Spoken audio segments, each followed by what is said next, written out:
Not a common occurrence, the knight endings, but nevertheless, what matters here is the same principle that's applicable in all of the endgames, which is the pieces activity. In this scenarios here, it's the king activity that matters very much, the knight activity, of course, and if there's any pass pawn that can't be caught up by the opponent's king. So let's have a look. A few scenarios directly and concretely here. Black's to play.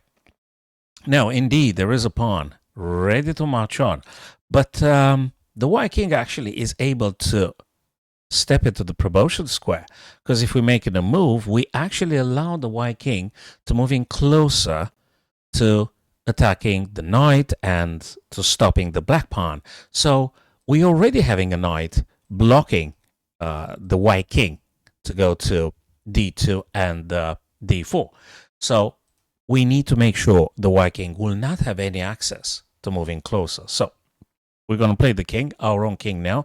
Notice now d2, d3, d4 being denied, so they can't really move in king closer. They try to play something with the knight. Now we push the pawn. Definitely we push the pawn now. Also notice that the knight on b3 guards over the a1 promotion square. So ultimately, if you manage to make it to b2, it's really unstoppable to pushing the pawn one more time and promote and get yourself a queen. So after the check happening here, we're moving the king nicely over to b4.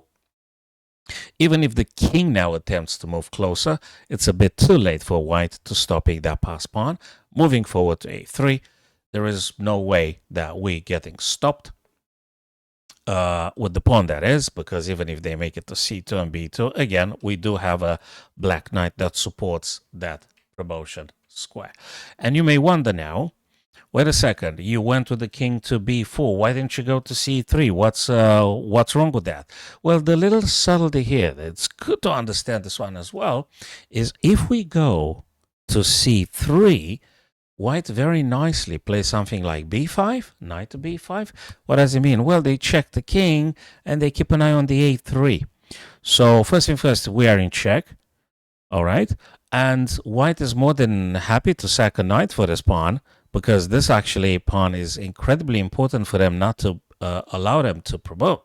So we got to keep this one in mind. And of course, if you return back with the king, they will go for the threefold repetition, that is. So in order to avoid that, black had to go b4. And what notice, king to b4 doesn't allow knight to b5. And so even if king now had a little bit of attempt, it's too late because queen is coming on a1. So we're going to go to the next tutorial here, my dear friends. Looks like white tries to deflect the black pawn away from defending f7, because the white pawn, white, in order to win here, needs to make sure that the black knight disappears from defending f7, because they want to push f7 and eventually f8, queening and stuff. Now, there is something that black actually can play immediately, straight away. We need to find another route here for the black knight to actually land on a square like g6. Actually, let's be precise. The g6 is where you want to get the black knight. Why? Because this move would actually fork the king and whatever they choose to promote into that pawn, which is very likely the queen, right? So now we're going to go knight captures, and no need to panic, because we need to find our black's knight way to g6 square. So even if they now advance, we also have two tempi ourselves available for the respective black knight. Pawn went to f7. Obviously, they want to play f8 and queen, right? But now we play nicely knight to e5. They promote, indeed, but after they promote, look at this one here, my dear friends. We're going to play now knight over to g6. Checking the king, attacking queen. Well, we're not losing, so black's not losing. Of course, you can't win with knight and king in no scenario ever, but we're not losing.